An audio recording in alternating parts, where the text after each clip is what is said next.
Hi, folks. Chris Voss here from the ChrisVossShow.com, the ChrisVossShow.com. That's all we can afford for music.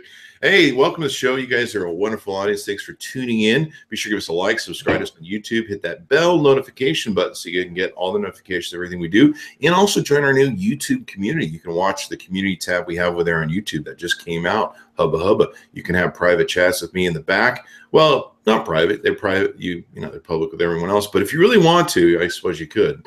Also, follow us on iTunes and Google Play and the TuneIn app, and watch for us on future podcast places like Spotify that we've got applications in for. So tune in for that. Be sure to follow us at patreon.com/Chris Voss. I've got an exciting and wonderful, brilliant global digital empire guests on the show. A gentleman by the name of Chad Barr. Chad is an internet marketing strategist with over 25 years, count them, of experience transforming business through technology innovation. He was born and raised in Israel. He arrived in the States at 22 and captured the American dream. He found his own technology company, CB Software Systems, in 1987 and quickly became a globally sought-after software developer, mentor, and strategist. Today, he works as the president of Chad Barr Group, which spans multiple continents, and he helps his clients leverage the web to dramatically transform their business and establish a powerful web presence. And his group is recognized as one of the leading strategic internet development organizations in the world. Welcome to the show, Chad. How you doing, buddy? Doing great, Chris, and great to be here. I could listen to you all day long with this kind of a great introduction. Well, there you go. There you go. Tell me more about myself. That's right.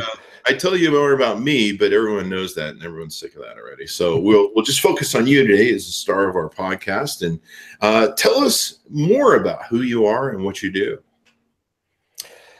So for many years, if we're looking from a business perspective, for many years, I ran a software company, software development company that focused on two primary areas: helping distribution companies with every aspect of their business. And at one point, we even helped some nursing homes. And then as the internet starts to gain some strength at the beginning, so I not so humorously say it was me and Al Gore at the beginning leading the way. Anyway, our own clients that we help leverage the software to grow and run their business came to me at that time and said, can you help me get to the internet? And at that time, it was just an extended business card of just putting some website out there. Was that when it was the big pipes that were running through like Alaska, the tubes? Yeah, those big, huge pipes. Yes, pipes. But I recognized a tremendous opportunity both for ourselves and for our clients. And I immediately turned to a couple of my team members and I said, listen, there's some huge opportunities here called the internet. I needed to learn this thing quickly and as quickly as possible, learn how to do it. And we started to move at that time very rapidly into helping our clients get to the website. At the beginning, it was just some kind of website. But later on, I'll never forget the day when one of my clients came to me and said, you know this thing called Amazon? I want to deliver similar functionality to my clients as Amazon delivers to their clients. It was one of the distribution clients that was using our software. And that's kind of opened up the opportunity for us to move into e-business and e-commerce application big time.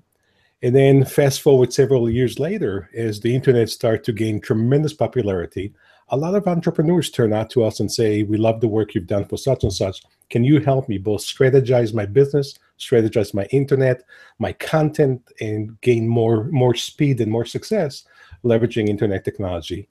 And my entire business today has changed over the past, say, 10, 15 years from a software development company to an internet strategy company who helps my clients with every aspect of, number one, what is the strategy? How do we leverage content? And then how do we put all the pieces of the puzzle together, such as your website and your social media, in order to become better known, strengthen your thought leadership, and basically create better impact out there. Awesome. So that's the work you do for your clients, help them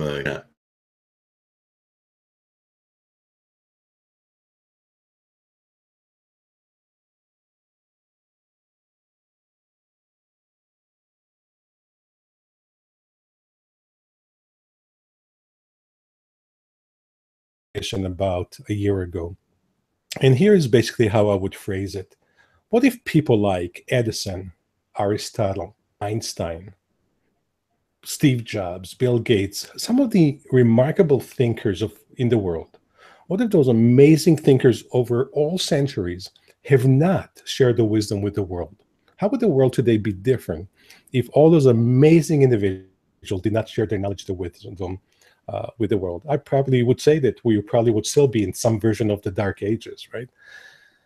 So realizing that the key to the success of the world, the key to the advancement in the world, the key to becoming as amazing as we are today as nations and humanity is for people to share their knowledge, for people to explore.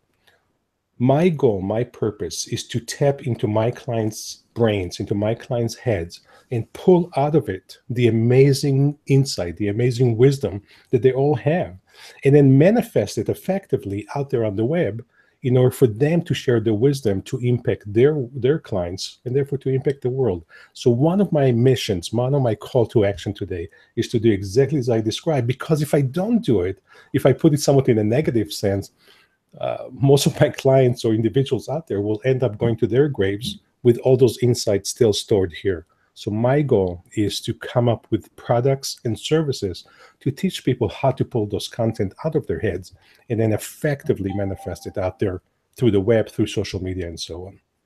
Yeah, I'm hoping that as we move towards more of an internet or information society, that we can hopefully become a more cerebral sort of race of people, or not race of people, but group of people, society, if you will, where we use our brains in a higher cerebral way. And hopefully that effort will lead to that when it comes down to it. Exactly. Yeah. I mean, we certainly could use a whole lot more cerebral stuff in our today's society and our humanity, our human nature, if you will.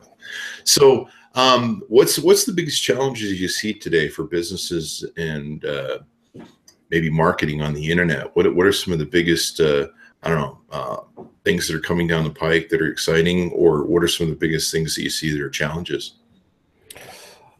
Probably not one in particular. There are quite a lot. We deal with clients anywhere from just starting their career to individual at the top of their success level. So it's varied. So the challenges are all over the map, I would say. Mm-hmm. But the biggest challenge I see is the simple benchmark. I call it the so what syndrome. When people share their knowledge, their wisdom with the world, is the reaction from their target audience, so what, I've heard it 1,000 times before? Or is the reaction from the target audience, wow, this is profound, I never thought about it this way? So the biggest challenge is, how do we take the insights we have, what we want to share with the world, and put it out there in a powerful, pithy, powerful, provocative way that people say, wow, this is amazing, I just listened to Chris, I need to take some notes here, rather than, as I said, the not so desired response would be, I heard it. So let me give you an example. How many times, I deal with a lot of strategy consultants and leadership consultants. How many times do we hear the key to strategy is execution? There's nothing new here, right? How can they come up with something that will shake me up and say the key to strategy is actually not execution, and be able to prove that in such a way? So that's number one. Challenge of, how do I come out with what I'm about to say in a powerful, provocative way that gets people attention, not for the purpose of just provocation, but for the purpose of improving their condition and having them say, I never thought about it this way. So that's number one.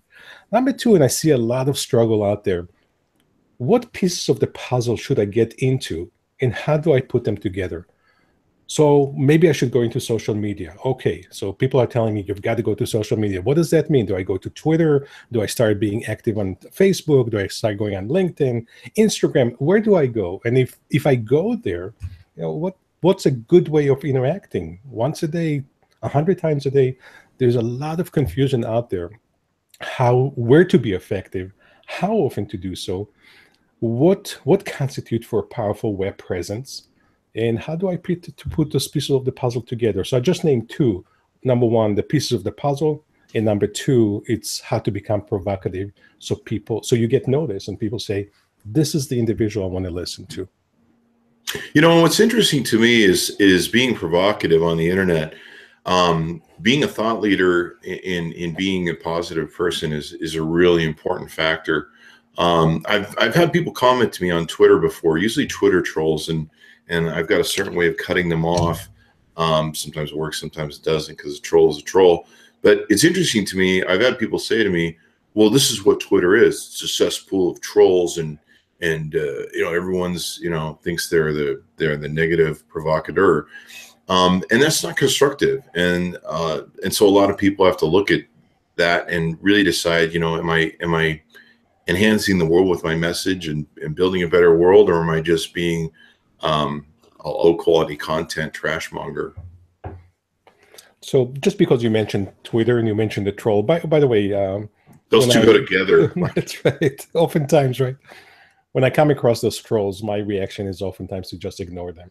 Mm-hmm. I can always pull out, you mentioned the Israeli background, whether it's the Uzi in me or something, just shoot the heck out of them virtually and not in real time. Really good. I don't want interesting to me that their perspective is that's what social media is used for. There's people out there that their perspective is that it's to be used as some sort of negative bashing thing, and maybe they're doing it because they have nothing better to do, or they misunderstand the software.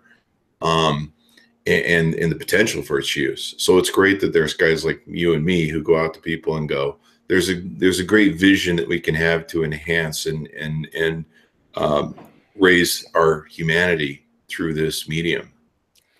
I speak on the topic a lot, but I've come to the realization that Twitter for me, and I recommend it for my clients as well, Twitter is my digital accountability partner. Mm. And what I mean by that, the more I tweet, so first of all, there's too much out there of quoting of others. So one of my biggest claim to fame is to say to my clients, or to say to others out there, if you want to strengthen your thought leadership, you want to make your mark on the world, start quoting yourself. Mm-hmm. Not from an ego perspective, but come up with powerful insight that they say, this is Chris' statement, this is Chad's statement. So more of quoting of yourself, the majority, and leverage Twitter to do so. Now, I can take a tweet of a short sentence, as many characters there are, combine multiple tweets together. And now I have potentially 12 points that could become an article. Go and write this article or write a position paper, combine 10, 20, 30 of them that make logical sense. Now you got yourself an ebook or a booklet. Mm-hmm. Get more of such, 10 chapters with maybe 4 or 5 chapters for each one. Now you got yourself a published book.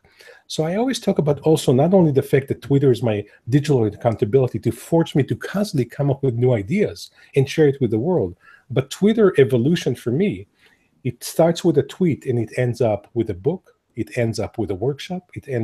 But it all starts with that one idea on Twitter that goes, so that's number one.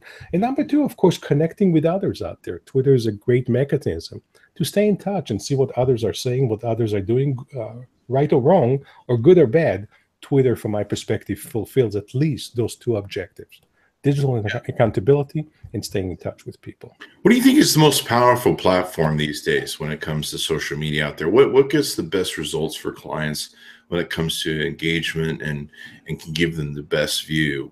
Do you have an opinion on a certain one? I do, both from a personal use and seeing some of both my clients, my colleagues, people I admire out there. I think number one, it varies between people and your target audience. If your target audience are entrepreneurs versus executive versus corporation, if your target audience are entrepreneurs out there, I see Facebook, and especially Facebook ads, as one of the top platforms to be able to target them effectively. If it's more in a business relationship, you're dealing with executive, LinkedIn has been very effective from that perspective. So, I would say to you, still at this point, the top two that I see the most popular absolutely start with Facebook, assuming the target audience are entrepreneurs, and then LinkedIn. LinkedIn is one of the most misunderstood and underutilized platforms. And I'm always amazed when I get yelled at, or not when I get yelled at, that's another story I'll get to. But I'm always amazed when social media experts tell me that they don't understand LinkedIn. They don't recommend it to clients. And I'm like, really have no idea what sort of truck you're missing, man. I have like a large group there of 126,000 people that I have control of, and I built from ground zero. And it's a powerful platform when it comes to influence and everything else. I think I'm almost at my cap of 30,000 followers on LinkedIn. And it's a really powerful place to be. There are some, they do have some growth issues and things they need to fix, but it's very powerful. And then Facebook, geez, you can't beat Facebook. Those both platforms from perspective of engagement, and I see Twitter also becoming more and more powerful. But from a perspective of true engagement, groups, private groups, both are amazing. And I belong to several groups, both on LinkedIn and Facebook as well. Do you see Twitter's new change to 280 characters as helping it become more successful and changing some of its dynamics that have caused it to struggle? I don't see it as a huge improvement, but it's absolutely an improvement. Even personally, it was fun to try to be as pithy as possible, and I was quite good at that. But doubling the length right now does give me more flexibility. So almost a relief, I would say, to be able to say what I want to say without forcing myself always to shorten it. Yeah, maybe there's a psychology there of doing that shortening that causes people to be more negative, where it's easy to write a quick, nasty comment in 140 characters, but at 280, you might start looking a little stupid and pithy if you don't write something fully intelligent in those 280 of context. I like it better because me and my clients can actually write a better message, a more engaging message that's better understood than, having to write shorthand. And I'll have clients like, well, can we put an and in there? And I'm like, we're out of space at 140 characters. I just want to compliment what you said or add more to it. So I'm just going to go into some of my recent posts in the past several days. Let me just bring up one of them here in front of me. And that also will relate back to the length. So I just tweeted, every day I start my day with what I call Chad's memes, M-E-M-E. Those are my sound bites that I come up with, both as to share my insight with individuals out there, but also to provoke them to do something. So here's an example. Small improvements executed over time become outstanding results. The 3 improvements you are focusing on right now are ... So first of all, the insight there is small improvement executed over time. But then I force them to start thinking about what is their call to action? What are the 3 improvements that they're going to do? I believe that will take less than 140 characters actually to say that. So the length was not critical here in my perspective, other than how powerful is. Here's another one I wrote. And just the past week, I kind of was on a roll with this kind of a style, although I changed the style quite often. Celebrate the completion of key initiatives and accomplishment with your spouse, partner, team, and clients. Your next celebration will be ... So, and I got some amazing both private replies out there and clients saying, Chad, this is fabulous. I like this. Last one I'll share with you. The best in the world set no more than 3 major initiatives and devote their entire uninterrupted energy to executing and completing them before committing to new initiatives. Your 3 major initiatives are... So again, going back to what is the insight that we are sharing with the world out there? How are we impacting the world? How are we not forcing them, but encouraging them, enticing them to take better action to become a better person, a better business person, and so on? The length is less important to me. Now, I can say it easier right now in more than 140 characters, but I still would want your audience, at least my perspective is, that they focus on the concise, powerful message that will get people to, as I said before, wow, I never thought about it this way. This is pretty good. This is powerful. Rather than, I noticed you do a lot of memes on your Twitter account. I'm looking it over right now for the Chad Barr group. Is that your main Twitter account? Do you have another one? Because I was just wondering, because it says Chad Barr group, and I was wondering if you had Chad Barr on the side. That is my main Twitter account. Okay. And yeah, you do a lot of really beautiful memes. I'm kind of kicking myself now for not doing more memes like yours. And I love your message of being able to, share with the world people's thoughts. A lot of people, they just don't, I was born with a big mouth, I guess. I used to be kind of, that's not true, actually. I'm sorry. I used to be more turned inward and more quiet. When did that change, Chris? And so, yeah, I've taken quite the turn over the years. People always ask me how I got this mouthy in social media, and just a long time ago, I became CEO of my own companies. I started my first company at 18, and you just get so good at being a salesman to investors, employees, vendors, talking to them. You realize that you have to be a massive communicator of your vision and what you want to achieve. And so I've always been the big mouth. I always wrote the corporate office newsletters that went out. I've always been that person who will never shut up.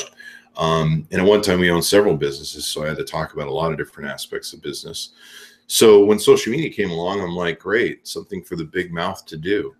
But I really love your message of positiveness and trying to raise the level of cerebral intelligence on the internet, because we certainly need more of that. There's enough junking around with people, and I've been guilty of it, of people that are stomping around with a lot of negative messages and angry stuff about either politics or topics. And some people see social media as a platform for airing those grievances, which in fact it's fine. You see some of it as constructive in like the Arab Spring, although sometimes there's the downside of some of these improvements that we do that we have to zigzag through as we hopefully evolve as a society. But I think more and more, even I love your approach and your comments as to trying to look at the internet as more of a place to positively contribute and lead this world to a better place. I was just having a conversation with one of my coaching clients. And I've done something different in the past year with my coaching clients that I've not done before. I end calls right now with two things differently than I used to do before. So at the end of the call, I turn to my clients, whether it's a Skype call or Zoom or whatever the technology, or even a phone call. I say, share with me the following two things.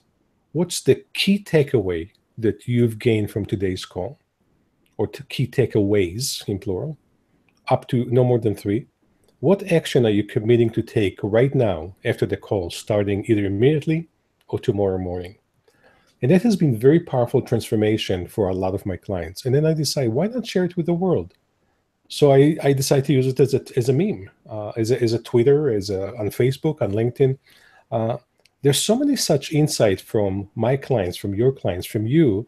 And people oftentimes don't realize, wow, this was brilliant. Let me share it with the world. And I encourage people today, share it with the world, either as simple as a short text, or take a nice little image, a picture of you, or an image that complement the message, and start to put those beautiful memes out there that could be very powerful.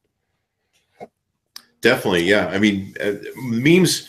What's interesting is the evolvement of where we've gone with Twitter and the internet. Early on, I talked about this on my podcast yesterday with a guest, but early on, I started doing a lot of video in 2009 because I really saw video being the future. But one of the issues that we had was people being able to download that, process it, watch it over the internet, and also 3G networks of the phones that were back then.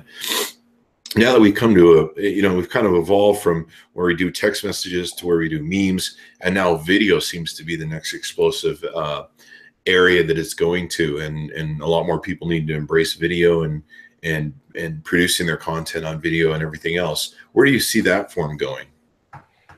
Video is amazing. I want to say this. I want to do a quick exercise with you, if I may. That hopefully will be of great value both to you and to your target audience. So I'll do the exercise in a moment. Different people have different preferences of consumption of content. Some people like to listen. Some people like to read. Some people like to watch. Some people like me or you like all three at different time. If I'm about to take a walk or get in my car, most likely I would want to listen to something that will stimulate my mind, right? So it could be the radio, but it could be also a podcast show that I want to listen to. If I am about to jump on an airplane, I may want to watch something or read something. So I say, first of all, try to create all platforms as possible to fit the consumption preferences of your clients. Because as I said, some like to read, some like to watch, some like to listen to. But videos, especially when done well, not just as a talking head, but when you engage in examples, you show some visuals there, either digital or non-digital. You engage them, especially emotionally. Videos are very, very powerful mode of doing so. Going back to what is the message that we are conveying to our clients, how are we going to substantially or significantly improve their condition? That's the question I always ask my clients. First of all, what is the value we bring to the table? And how is that value going to transform the life or businesses of our clients? Here's an example I just want to give.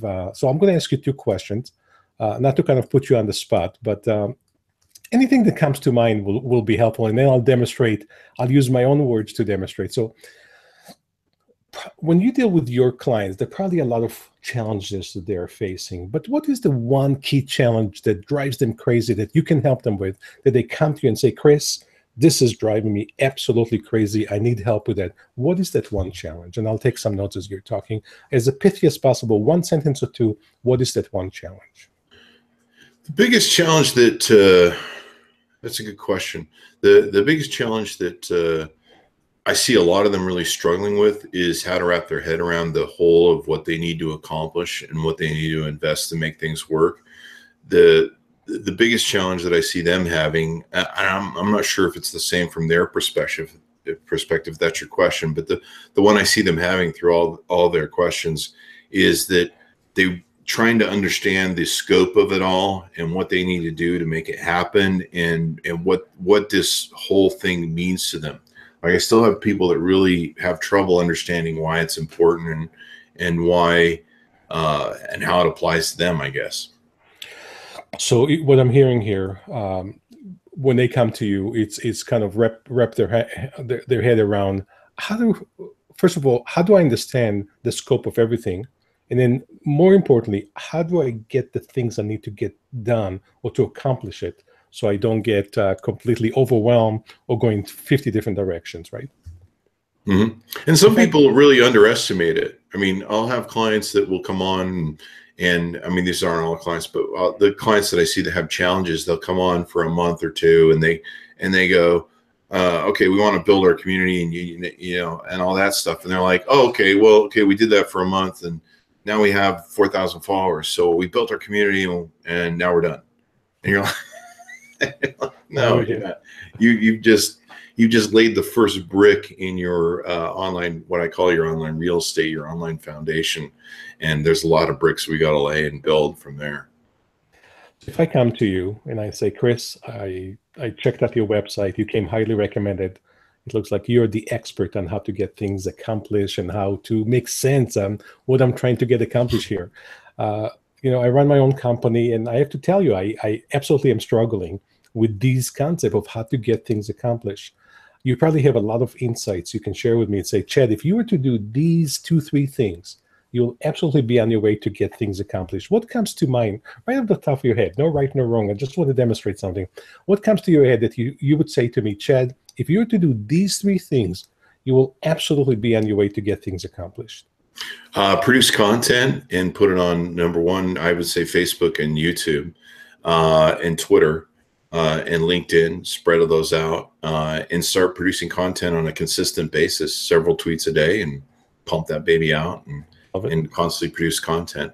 I think the biggest challenge a lot of people have is they, like when I do coaching or when I do education, I'll educate somebody and then they'll go, this is a lot of work. How about we just pay you to do it? So I think that's another challenge they have, is like, how do I do all this stuff and manage the you know, it is something where you've got to hire people to do it and function. It's very hard to learn to do yourself and keep up with all the spinning plates, if you will. So number one, to be effective, to get things accomplished, number one, I have to produce powerful content on the various social media platforms. What's number 2? Number 2, be consistent. Love it. You know, that's the biggest failure I see. People put out an article and go, okay, we're done now. It's like an actor who puts out one movie and goes, I'm out of here. I did the movie. Do I get an Oscar yet? Academy Award? Where's that? I'm with you. And number 3? The number 3 thing to be successful,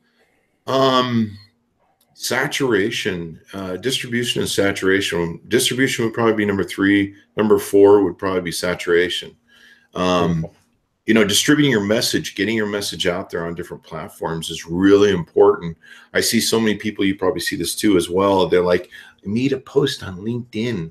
And you're like, well, why don't you share it to Twitter and Facebook and Google Plus so you can get some SEO ranking and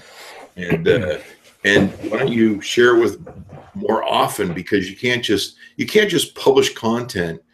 And like I've had people say to me, well, I published that and no one cared. And you're like, well, where'd you share it, number 1? And did you repeat it someplace so that, people get the message? One of my favorite stories about saturation is I had someone on Twitter write me after, and they wrote me and they said, I want you to know something. For 1 year, I put up with all your stupid tweets, and you've tweeted like 100,000 times, this year, or however many it was. If you look at my Twitter number, it's pretty outrageous in numbers of tweets.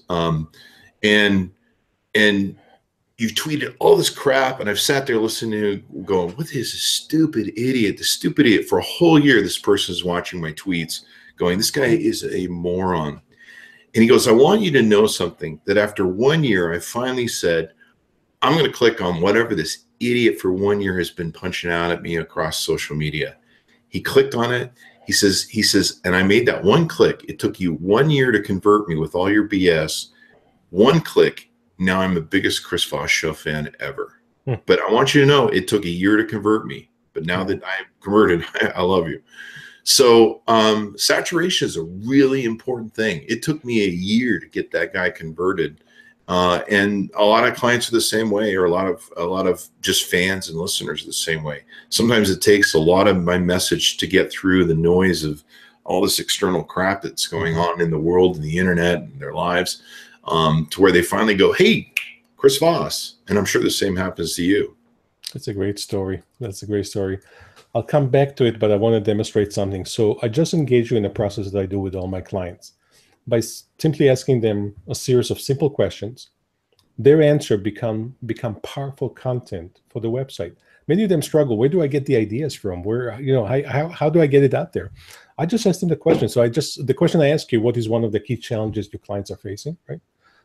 And what are few ways of overcoming them? And you gave me a great answer. So if I were to be in my studio coaching you as a client, let's say, I would have said, Chris, let me give, if I may, I'm going to create the piece of content right now in front of you.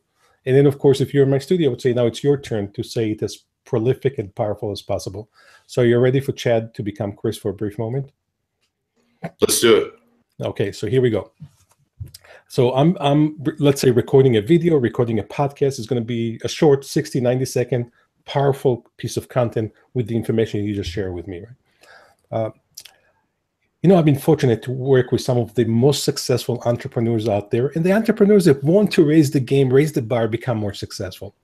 One of the key challenges that get shared with me in initial conversation with my clients, it's all about, how do I become more successful? How do I get more things accomplished as quickly as possible? And how do I understand the scope of everything I'm doing? So if this is a challenge you're facing, how to become more successful, how to get more things accomplished, there are a few ways I would recommend for you to do. So number one, you have to produce powerful content, and you have to start publishing this content on social media platforms such as Facebook, YouTube, Twitter, LinkedIn, and be consistent about it. Which brings me to point number two, which is all about the consistency. You have to be consistent, because what I see people's failure, they do it for a day, they do it for a week, even some do it for a year, and then they stop and say, how come I'm not successful? Because they're not consistent. Number three, the distribution. You have to effectively distribute the message, as I said, consistently, but you have to think about what distribution channels are out there. And I'll actually give you one more tip for today. You have to saturate the market. You have to be prolific in getting those messages out there all the time so people start to pay attention. So let me pose this question to you. As an entrepreneur, what are you doing today to implement such ideas in your business so you're not just barely surviving, but actually thriving?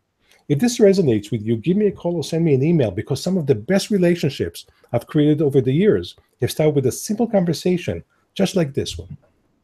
Chad, you're a great salesman. Damn, that's awesome, buddy. Thank you. So notice a couple of things. Number one, I just echo back to you your amazing content, right? There's no sales involved in my presentation. There's only challenge, value, value, value, and invite to connect with me. Mm-hmm. That's what resonates with me. That's how, if I listen to a thought leader out there and I say, wow, I never thought about those 3-4 points. She's absolutely right. Maybe I'll start paying more attention to their tweets, more attention to the article, at which point I would say, if this is how much free value I got from Chris before I become a client, I can only imagine how much value I'm going to get from him after I become a client of him. That's the whole idea here. Let me also show you one more thing, if I may, quickly. Let's see. I'm a huge, huge believer in the power of visuals, which I have books on that. I'm just going to take your first 3 as an example. All right, you ready for this? You're going to become a meme? No, you're going to become a diagram. Oh, a diagram. Well, that's even smarter. So, I'll be scientific. I'll just show you how powerful this thing is.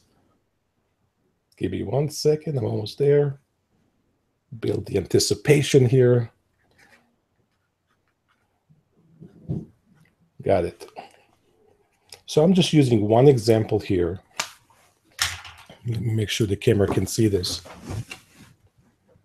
Oh, we got I forget what they call these charts. A Venn diagram. Yeah. A Venn diagram. So there are 3 circles intersecting with each other. Mm-hmm. The first circle right here says produce, because you said you need to produce a lot of good content. Mm-hmm. Second circle says consistent right here. And the third one says distribute, right? And then I put the number 1, 2, 3, 4, because I can make a claim. Some people are great at producing. Some people are very consistent, but they don't distribute it effectively. Mm-hmm. That's one syndrome. So we'll give number 1 a label, right? Number 2 is they're very consistent. They are distributing, but they're not producing enough. Mm-hmm. Number 3, they're producing and they are distributing, but they are not consistent. Mm-hmm. The best of the best, Chris's clients, do all 3 of them.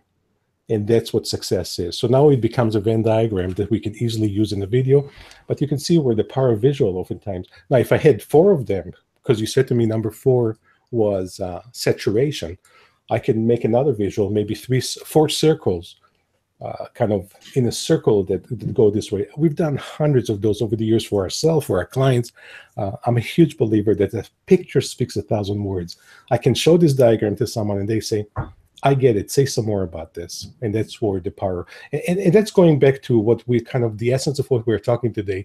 It's not just amazing platforms that are available to us. What is the key message that we as entrepreneurs, as leaders put out there that make people say, wow, this is profound. I need more of this.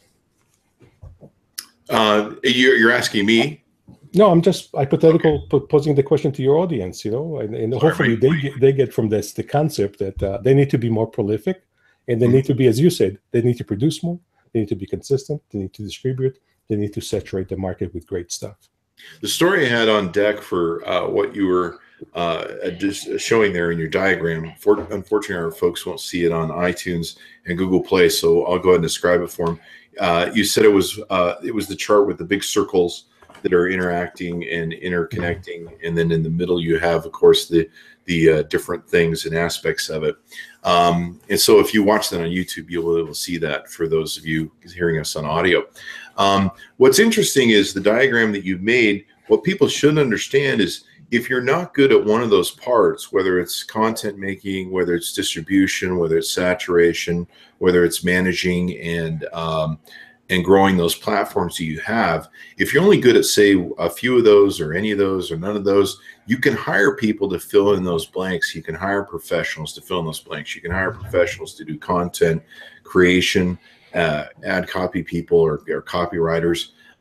You can hire people that can distribute your stuff and help populate it to a bigger audience. One of the things that we do on the Chris Voss Show with a 500,000 audience is people will buy ads on our services that we help promote and push their products out to our people, and we get massive, tens of millions of impression rates on it.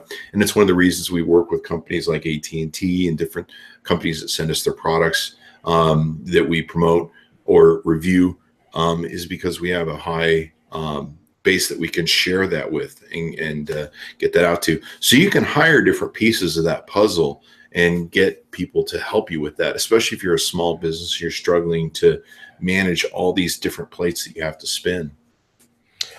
I've heard this recently, and I'm not sure who to give the credit, so I'm not going to take the credit for the concept, but it's you need to determine as an entrepreneur, do you have more time than money, or do you have more money than time?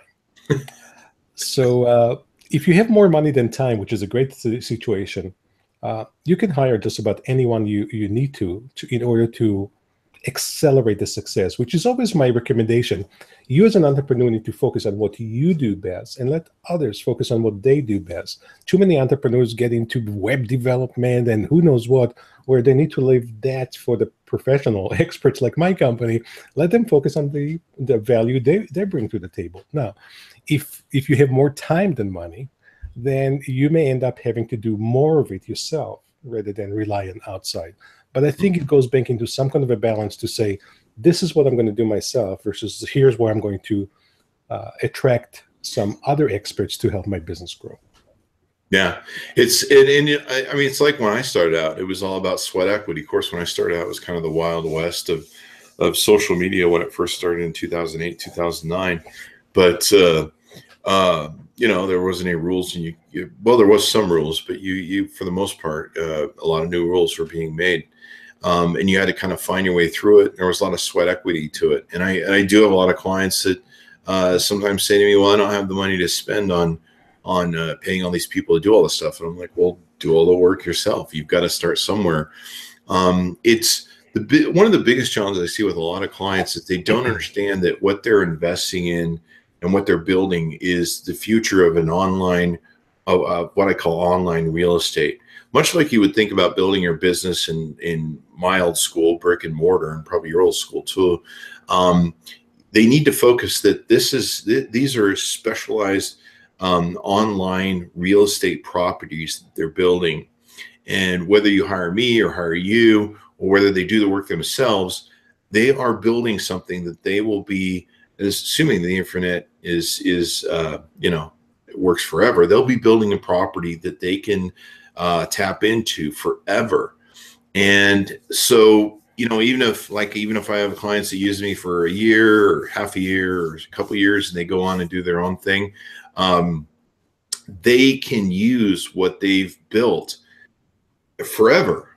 And they can constantly, delve into that audience. I mean, there is some audience attrition of people leaving and going and people coming in. And it's like any sort of real estate where if you let it just sit and squander, the value of it will go down if you don't keep it up. But the hardest thing I have is getting people to understand that concept, that they are building something that's the future. Much like I used to build companies in brick and mortar and have giant offices and secretaries and 50 million employees and desks and all that kind of crap of assets. This is a whole different thing where they have the virtual assets and they need to kind of encompass that in their brain.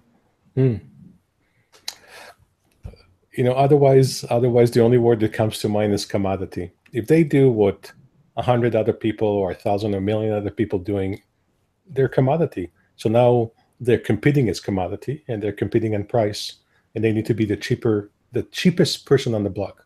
Yet if they provide this unique value, distinguished unique value that makes them special, that makes them different from everyone else, that hopefully no one else, either in their locality, their industry, is doing it. Now you're talking about, in my mind, unique thought leadership, to the point that people say, irresistible, I need to contact this person. They are the ones who can help me get there.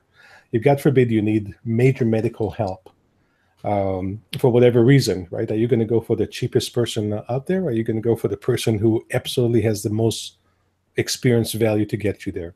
That's what I recommend for my clients to always think about. How do I position myself as the one who is the expert, not any expert, the expert in this area, that attract my future clients to me. And they say, I need to work with Chris, I need to work with Chad, because they are the one to get me there as quickly as possible. Yeah. And nowadays it's getting even more challenging where, not only putting out smart, logical stuff, but there's an entertainment factor. There's a factor of being smart in so many different ways. I mean, I see so much with YouTube. I see so much with, Gary Vee is a big person that there is an entertainment value to his delivery in getting people educated on how smart he is and intelligent he is and his message. But there's also an entertainment value and aspect to Gary Vee and what he puts on. I used to sit and watch Gary Vee's videos and his shows back in the early days. And I used to think he must drink a lot of coffee before that show. I think my jokes used to be that there might have been some sort of illicit drug he was taking before the show.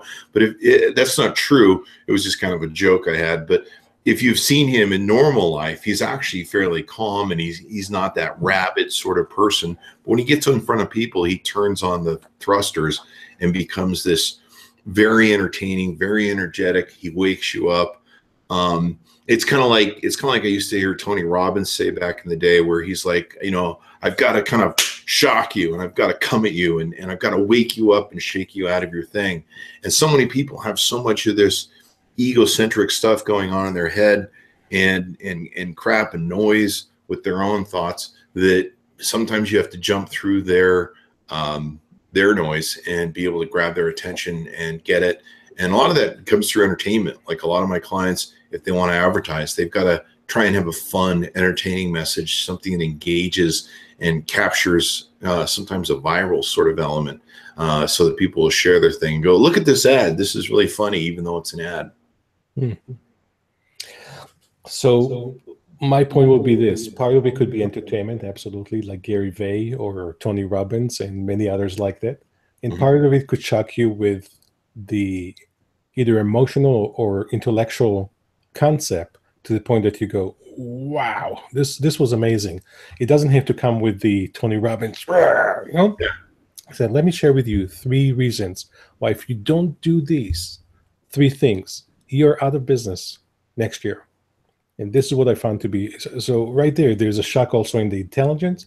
There's shock also in the emotional part. So I always tell my clients, enthusiasm is critical. That how are we going to be enthusiastic to get people excited with the message? But there has to be substance. It's not only playtime. It's not only entertainment. There has to be substance, which I'm going to talk about for one more moment here. Complement everything I said today. I've watched, if not thousands, hundreds and hundreds of presentations, both live and also on the web. I can't tell you, Chris, how often I go, do I have to sit through this? Is there going to be a point of value here soon? And oftentimes I have to even watch it 20 minutes before I just turn the darn thing off. There's so much, what's the gentle word I would use? Let me use the word garbage. There's so much garbage on the web that you have to suffer through. The point is, how can we, in a pithy way, share powerful content with our clients? And if there's one thing that I would hope people who are listening to this podcast today walk away with, it will be absolutely to shock your audience with powerful value in second number 2, and not take, I've watched some of those Facebook Live and, hi, Chris, hi, Chad, great to see you. And 8 minutes into it, there's no value yet. They're still saying hello to the people greeting them. I would say, hey, listen, this is great to see you here. I'm glad for you, all of you coming here. Nice to see you, Chris and Chad. Let's get started. What are the top ways to create success on the web? I want to share with you 3 insights right now. So it took me about, 3 seconds to get there? I want to get right to the message.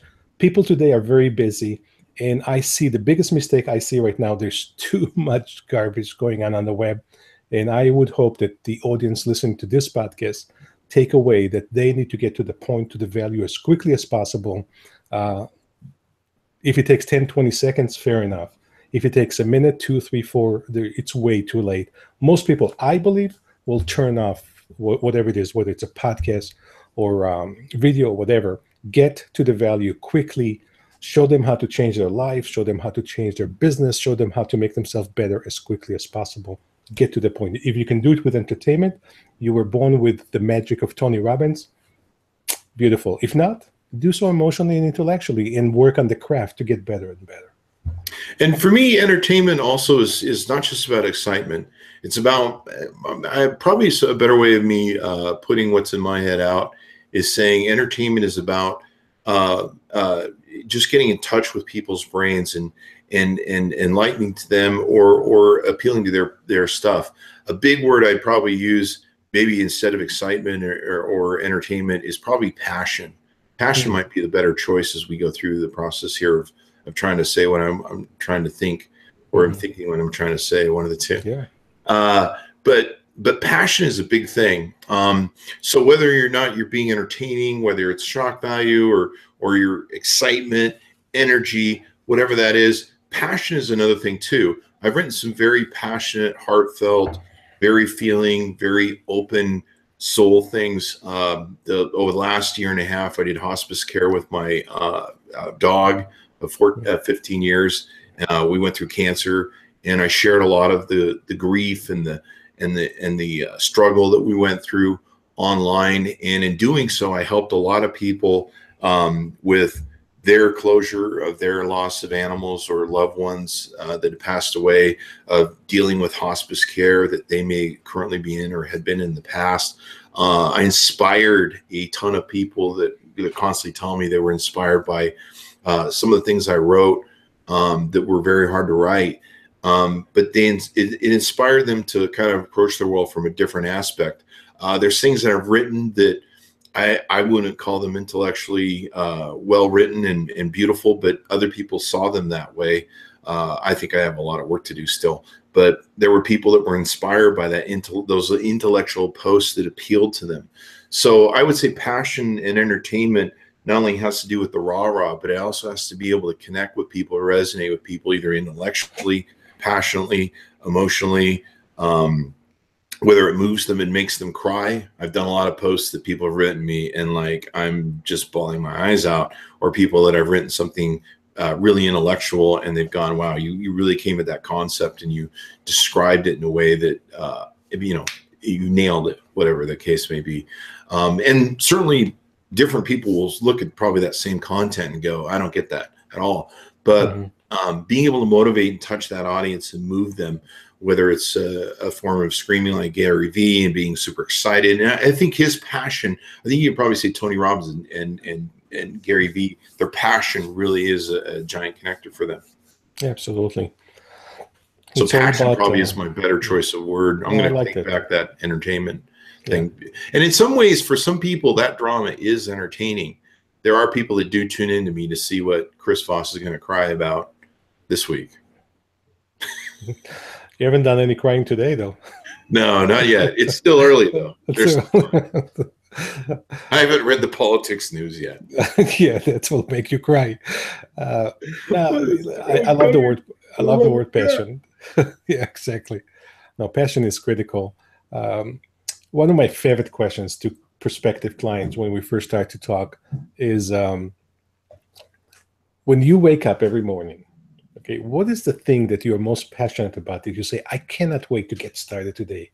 Whether it's to impact your direction, your family, your clients, what is that one thing that you're most passionate about? So I love the word passion, and I encourage everyone listening to get in touch not only with their passion, but the passion of their clients, and then possibly create content, as we talked about earlier today.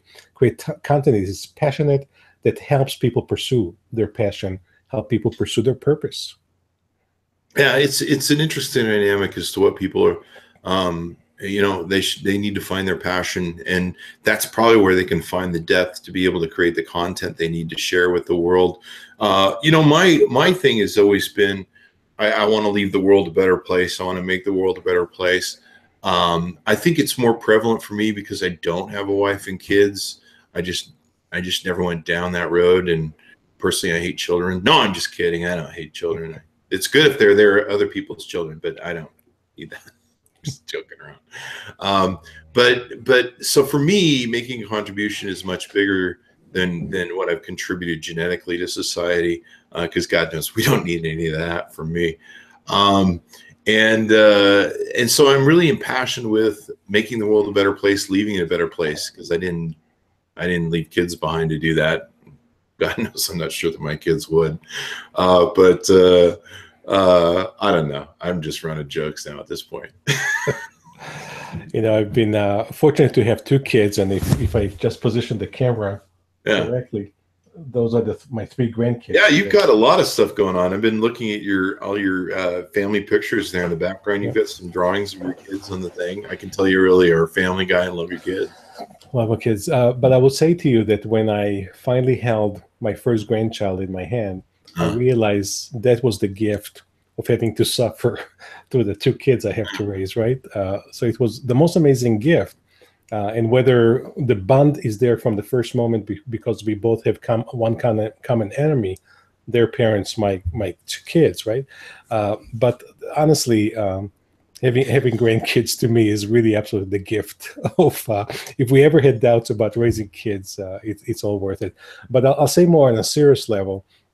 My older granddaughter is 8 years of age now.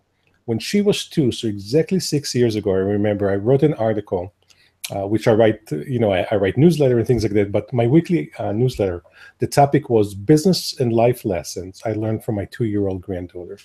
And I absolutely came out, if I recall at that time, with either 8 or 10 profound business and life lesson by just observing her.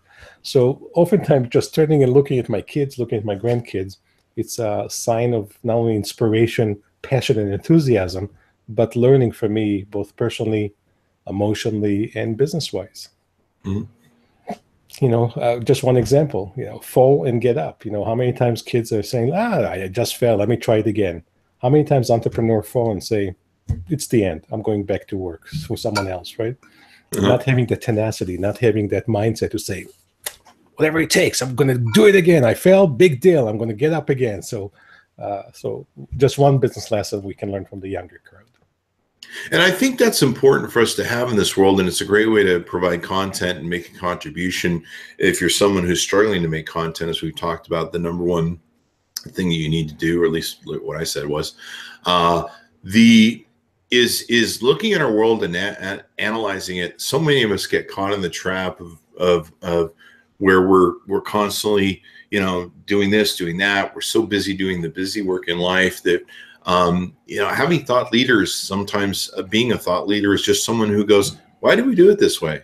Or what can we learn from this? Like you say, how can we learn from our 2-year-olds? Certainly the greatest thing about children is they see the world from a very innocent, why do we do things this way sort of place. You probably had your children or your grandchildren say, well, why are things this way? Or why does this happen this way?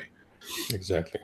And that perspective of looking stuff outside the box, I told the story on one of my podcasts, probably at least one, where one of my things I used to do to innovate for my businesses is I would take like weekend trips to places. I never took long vacation. I'd just take like weekend trips and little jaunts to go places. And I'd always take a blank yellow pad of paper. And of course, back then we did more writing. Now I take my phone or my iPad, but I think less gets done. It's probably better to just take a yellow pad because you're kind of forced to deal with that medium and look at it. And what I would do is I would, especially if we were driving somewhere and my girlfriend was driving or something along those lines, or a business partner, I would sit down with the yellow pad and go, and just try and look at my business from the outside world and go, why does this company do all this stupid stuff this way? And that's how I would innovate. I would start questioning everything we do, and being outside of it really helped, being not in the office and looking at it from like a 2-year-old or a child would do, and go, why do we do things this way? Why do we, is there a better way? And so, like you say, looking through the eyes of a child or a 2-year-old, or seeing stuff from how they see it for the first time. I remember as a kid going, what the hell stupid society is this crap going on? Exactly right. A lot of lessons to be learned from them. Absolutely. Yeah. And becoming a thought leader at helping people at least think about what's going on and bring some clarity to what's going on, or at least some discussion. I mean, I start a lot of discussions sometimes where I'm asking the question of why do we do things this way, or why is this being done, or why is this happening, and why aren't we doing something more about it? And thereby creates a discussion that hopefully makes a big difference. I'm a big believer. One of my favorite quotes is from Bobby Kennedy, and it's a South Africa speech that he gave called the Ripples of Hope speech. So if you Google it, you'll probably be able to get a better rendition of what I can deliver off the top of my ancient head. But he basically gives the speech that each of us make a difference in the future of the world. And as we send forth our thoughts and improvements in the world, and we work to make the world a better place, we create these ripples of hope that come together as giant currents that can take down the highest walls of oppression and stuff that's wrong in this world, and hopefully build a better world. So if you get a chance, Google Ripples of Hope, Bobby Kennedy, and you'll read a much better rendition of the quote that's much more inspiring than what I delivered, I'm sure. And so I have a real big belief that we each of us as a contributor to society, and I think I'm stealing more from a speech here, have a society, or have a thing that we need to contribute to make the world a better place and leave a better place. And to me, a lot of that comes into what we're doing on social media. We're making the world a better place. Originally, we opened the show with you talking about how people can contribute to a better world and contribute to a better cerebral society, as I spout that out, my lack of cerebral brain power. But yeah, I think that's something that's a bigger vision that should motivate people. It absolutely complements what I said earlier, that we have responsibility for ourselves, for our family, to humanity, to share our wisdom to make this a better place. Because if not, just like as I commented on some of the greatest thinkers of the centuries, what if they did not share the wisdom? We would not have been as advanced as we are today. And therefore, I encourage everyone who's listening to think about, how can I contribute in such a way that will make my target audience better off? And that's the key. And that's the essence of providing value, right? Yeah. Absolutely. Some of the times when I've had to share, when I've wanted to share things that either I'm struggling with or very upset emotionally about because either loss or potential of loss, and I've said to myself, should I really be sharing this? Sometimes sharing stuff that in the midst of tears and pain and anguish over loss or some sort of thing I'm going through, I've often said to myself, geez, should I really be sharing this? This almost seems like too much. And it turns out that many times me sharing that pain helps, or going through some sort of catharsis, actually helps other people that are struggling with the same sort of issues. I've had people write me and go, wow, what you wrote really, like when recently with the loss of my dogs, I had people write me and they go, I didn't realize until I saw you bearing your soul on social media and sharing very heartfelt and painful experience that you're going through. I didn't realize that I hadn't gotten closure with my family, my father, my dog, my pet, my loved ones. And they realized that they didn't have closure. And so by me sharing that as a thought leader, I helped them and I helped make the world a better place, because they kind of came to grips with the fact they needed to get closure on those items. And so there's so many different passionate ways we can share stuff, whether it's inspiring, whether it's sad, whether it's, to me, in essence, it really is the whole of the human experience that we're sharing with each other, and hopefully enlightening each other and uplifting each other to a more cerebral society where, we talk things and think things as opposed to starting world wars. Yeah. I've, the essence of my content is to help my clients with every aspect of their life and businesses. But like you, every once in a while, I decide to somewhat be slightly more vulnerable, open up some things about my life. And you're absolutely right that oftentimes it resonates with people. And I do so not just for the purpose of being vulnerable, but to share a point that hopefully is something was helpful for me, and hopefully something would be of help to them. So just like you sharing the agony of losing your dog, that resonates with a lot of people. But there's always the balance between, when do we become vulnerable in our putting out content out there, and when are we not? And it's not an easy decision for anyone to make. Otherwise, other than I would encourage, again, people who are listening to this podcast to realize, if you need to be vulnerable, don't do so just for the purpose of being vulnerable, right? Be so because there is a learning point that you feel will be of help to someone else. Yeah, I mean, to me, it's sharing the humanity of it. There are videos that I see on YouTube and a lot of YouTube stars that they do play a lot of drama. They do vulnerability as a way to get views, and it does work for them. And they do. I would call that an entertainment factor, like I did before, of where people, I used to have girlfriends that loved tuning in the Lifetime channel, and the Lifetime channel is constant drama. And every time I came home, them and their moms would be in front of the Lifetime channel crying. And you're just like, why do you guys watch that channel? You guys cry like every time you watch a show on that channel, and you guys keep watching that channel. But for them, there's an entertainment factor, that there's a need that they fulfill, I guess, at consuming that sort of content, if you will. And I see a lot of that on YouTube with some of the drama queens that are on YouTube and the YouTube stars. And I'm not knocking them in any way. It's interesting to me that those guys do go for drama, like you say. And to me, that is a little human. It's a little inhuman. It's a little objectifying. It's a little, I think you're overplaying the humanness of it.